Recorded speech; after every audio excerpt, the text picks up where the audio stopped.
Assalamualaikum warahmatullahi wabarakatuh. Alhamdulillah wassalatu wassalamu ala Rasulillah wa ala alihi wa ashabihi wa man ittaba'a hudah amma ba'du. Sahabat-sahabat Kang Sirot semuanya, alhamdulillah pada pertemuan kali ini kita dalam keadaan sehat walafiat. Ya, semoga sehat lahir dan batin. Dan saya berdoa terus-terus ya untuk para subscribernya Kang Sirot Official yang baru menonton ataupun yang sudah lama ya bergabung di channel ini. Saya doakan semoga hajat-hajatnya, baik hajat dunia maupun hajat akhirat, Allah segera kabulkan doa-doanya, amin ya rabbal alamin. Sahabat-sahabat sekalian, saya ingin menyampaikan bahwa ketika kita punya hajat kemudian kita berdoa kepada Allah Subhanahu wa Ta'ala, maka berdoalah dengan penuh rasa. Rasa itu berarti getaran ya, bahasa kerennya vibrasi ya, getaran vibrasi. Dan rasanya ini adalah rasa syukur dan rasa bahagia. Saya ingin sampaikan bahwa di dalam kitab Sirul Asrar itu manusia, teman-teman, di dalam tubuhnya ada 3 lapis. Yang pertama yang disebut dengan qalbu ya, atau segumpal daging. Kata Rasul, ala til jasadi mudghah, ingatlah di dalam jasad kita ada segumpal daging. Idza saluhat saluhal jasadu kulluh, jika segumpal daging ini baik maka seluruh badannya baik.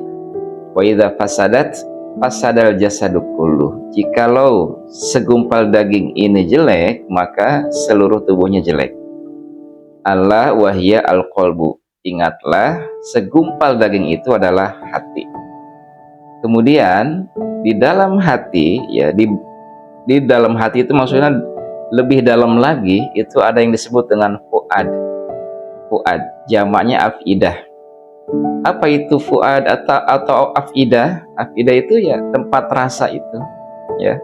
Maka di dalam surat Al-Humazah juga ada allati tattali'u 'alal afidah. Ini gambaran siksa neraka, itu sakitnya sampai menusuk ke dalam afidah, fuad. Ya udah nggak dirasain sama hati lagi, saking sakitnya itu sampai ke afidah. Nah, itu kalau sakit hati berarti, kalau sakit di dalam hati qalbu sakit doang, tapi kalau udah nyampe fuad sakit. Nah begitu.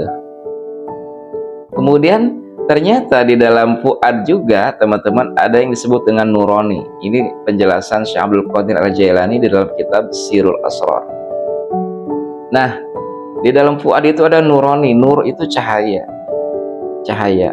Maka cahaya inilah nih yang akan terus menerangi fuad, menerangi si hati ya, atau al-qalbu. Oleh karenanya teman-teman sekalian, jagalah hati kita agar tetap senantiasa bercahaya. Maka terangi hati kita dengan nurani itu. Bagaimana dengan caranya? Adalah dengan sering-sering membaca Al-Quranul Karim ya, sering-sering membaca Al-Quran Al-Karim, minimal 1 halaman 2 halaman ya kan. Insya Allah hati kita semakin terang. Nah oleh karenanya teman-teman sekalian, berdoalah dengan penuh perasaan ya, penuh getaran. Rasa syukur dan rasa bahagia itu tempatnya di fuad. Tetapi kalau di qalbu atau hati itu tempatnya nafsu ya. Nafsu itu kan ada nafsul mutmainnah, nafsul lawamah, nafsul ammarah, kemudian kebingungan. Semuanya ada dalam hati atau qalbu.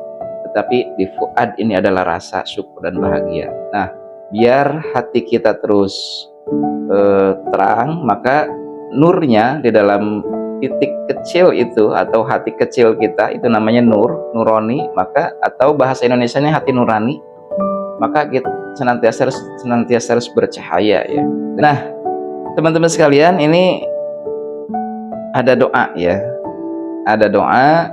Ini adalah doa untuk melunasi hutang. Nah, ketika kita berdoa untuk melunasi hutang-hutang kita, satu ya, saya sarankan jangan berharap bahwa cepat dikabul. Kita mah pokoknya berdoa aja. mohon sama Allah, lepaskan. Nanti terserah Allah yang akan mengabulkan doa-doa kita. Di waktu dan kapannya kita jangan menentukan sendiri, karena Allah yang menentukan, ya. Doanya adalah ini dari Rasulullah Shallallahu Alaihi Wasallam kepada Mu'adz bin Jabal. Dari Rasulullah kepada Mu'adz bin Jabal, bahwa kalau engkau membaca doa ini, hutang segede gunung Uhud pun, ya, gunung Uhud kan gede ya. Siapa yang pernah umroh di sini? Itu gunung Uhud, lebar, gede, pokoknya tinggi, ya. Kalau ditimbang itu, kalau nggak salah 1 miliar ton. Pernah ada yang mengukur seperti itu. Maka kalau hutang segede gunung Uhud pun Allah lunaskan. Apa doanya? Mohon teman-teman dicatat ya. Bismillahirrahmanirrahim. Allahumma malikal mulk, tu'til mulka man tasha, wa tansi'ul mulka mimman tasha, wa tu'izzu man tasha, wa tudhillu man tasha, biyadikal khair, innaka ala kulli syai'in qadir. Rahimad dunya wal akhirah, wa rahimahuma, tu'tihuma man tasha, wa tamna'uhuma amman tasha. Irhamni rahmatan tughnini biha an rahmati man siwak. Itu doanya. Nanti untuk teman-teman yang ingin menghafal doanya, nanti saya akan buatkan video tentang doa ini, ya, lafaznya gitu ya, lafaznya khusus doa ini di channel yang satunya, yaitu Kang Sirot Sholawat. Nanti saya akan posting di sana. Saya ulangi, Allahumma malikal mulk, tu'til mulka man tasha, wa tanzi'ul mulka mimman tasha, wa tu'izzu man tasha, wa tudhillu man tasha, biyadikal khair, innaka ala kulli syai'in qadir. Rahmanad dunya wal akhirah, wa rahimahuma, tu'tihuma man tasha, wa tamna'uhuma amman tasha. Irhamni rahmatan tughnini biha an rahmati man siwa. Artinya, ya Allah, zat yang maha memiliki kerajaan. Tu'til mulka man tasha, engkau memberikan kerajaan kepada orang yang dikehendaki. Wa tanzi'ul mulka mimman tasha, dan engkau mencabut kerajaan itu dari orang yang engkau kehendaki. Artinya, Allah yang akan memberi kekayaan, Allah memberi kekuasaan. Juga Allah akan mencabut kekayaan, mencabut kekuasaan dari kita, dari orang yang Allah kehendaki. Wa tu'izzu man tasha, Allah juga akan memberi kemuliaan kepada orang yang dikehendaki. Wa tuzillu man tasha, Allah juga akan memberi kehinaan kepada orang yang dikehendaki. Biyadikal khair, dengan tanganmu yang baik, maksudnya adalah dengan kekuasaanmu. Innaka ala kulli syai'in qadir, sesungguhnya engkau adalah zat yang maha berkuasa atas segala sesuatu. Rahmanad dunya wal akhirah, zat yang maha menyayangi dunia dan akhirat, ya, maksudnya sayangnya Allah itu semua manusia dan makhluknya Allah kasih, ya. Tetapi wa rahimahuma, dan kasih sayangnya Allah, kan Rahman sama Rahim itu beda arti ya. Rahman itu kasih sayang Allah yang Allah berikan kepada semua makhluk di dunia. Rahim, kasih sayang Allah yang khusus diberikan untuk orang-orang yang beriman di akhirat. Jadi orang-orang yang tidak beriman kepada Allah tidak akan dapat rahimnya Allah. Rahimad dunya wal akhirah, Rahmanad dunya wal akhirah, Allah zat yang maha mengasihi, menyayangi yang ada di dunia dan di akhirat. Wa rahimahuma, dan Allah yang menyayangi juga di dunia dan di akhirat, ya, mengasihi, ya, menyayangi, mengasihi. Tu'tihuma man tasha, engkau akan memberikan, ya, dunia dan akhirat itu kepada orang yang engkau kehendaki. Wa tamna'uhuma amman tasha, dan Allah akan mencegah keduanya juga dari orang yang engkau kehendaki. Oleh karenanya, irhamni, ya Allah, berilah aku rahmat, rahmatan, yang mana rahmat itu tughnini biha, yang akan membuat aku cukup kaya, ya, kecukupan, kekayaan. An rahmati man siwak, daripada, ya, dari rahmatnya atau sayangnya orang yang selain engkau. Jadi teman-teman sekalian, ini doa yang diajarkan oleh Rasulullah kepada Mu'adz bin Jabal. Dan teman-teman silakan amalkan. Bagaimana cara mengamalkannya? Baca saja setiap habis sholat di dalam doa kita ya. Allahumma malikal mulki tu'til mulka man tasha wa tanzi'ul mulka mimman tasha wa tu'izzu man tasha wa tudhillu man tasha biyadikal khair innaka 'ala kulli syai'in qadir. Rahmanad dunya wal akhirah wa rahimahuma tu'tihuma man tasha wa tamna'huma 'aman tasha irhamni rahmatan tughnini biha an rahmati man siwa. Itu teman-teman, kata Rasulullah, hutang segede apapun, segede gunung Uhud ya, dibayangkannya itu hutang segede gunung Uhud, karena tidak ada hutang yang bisa membandingkan segedenya gunung Uhud itu. Hutang siapapun gitu ya, kayaknya kalau ditimbang gitu ukurannya, kadarnya masih gede gunung Uhud. Kita ini hutangnya berapa sih gitu? Tapi dengan doa ini insya Allah akan kasih jalan untuk melunasinya. Gitu ya teman-teman. Dan jangan lupa tetap bersolawat, karena solawat itu kayak pendinginnya atau AC-nya ya, untuk mendinginkan hati kita. Yang tadi itu bahwa kolbu itu kan bolak-balik, kemudian si fuad tempatnya rasa, kemudian ada lagi cahaya di bawah rasa, itu nuroni namanya. Ada fuad, ada nur. Nah, cahaya kita ini harus terus terang ya, jangan melempem. Karena kalau melempem, ketika ada masalah sedikit aja langsung goyah. Tetapi kalau cahayanya terang, insya Allah masalah sebesar apapun kecil baginya. Makanya teman-teman, sebenarnya masalah itu kecil, tetapi yang jadi besar itu karena kitanya mensikapinya kayak karena hatinya sempit gitu. Intinya itu masalah kecil ketika dihadapi dengan hati yang sempit berasa besar banget ya. Tetapi kalau hatinya lapang ya, hati lapang itu dengan cara bagaimana ya, nurnya ini harus bercahaya, nurnya harus digedein volume cahayanya dengan cara memperbanyak zikir, memperbanyak baca Al-Quran dan sebagainya teman-teman. Agar apa? Masalah segede apapun berasa kecil.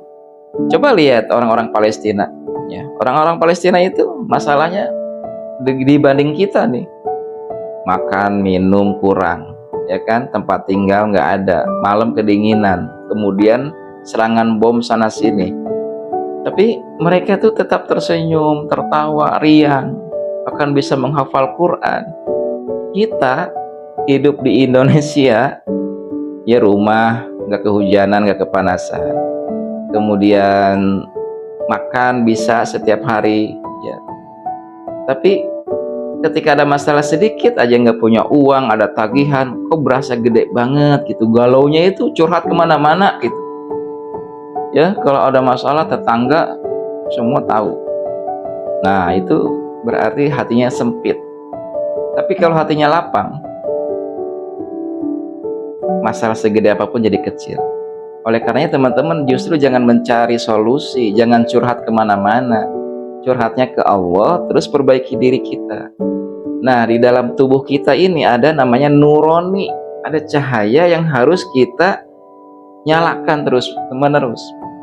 Kalau hati kita ini tidak bercahaya teman-teman, yang akan menerangi kolbu ini yaitu ya nur ini.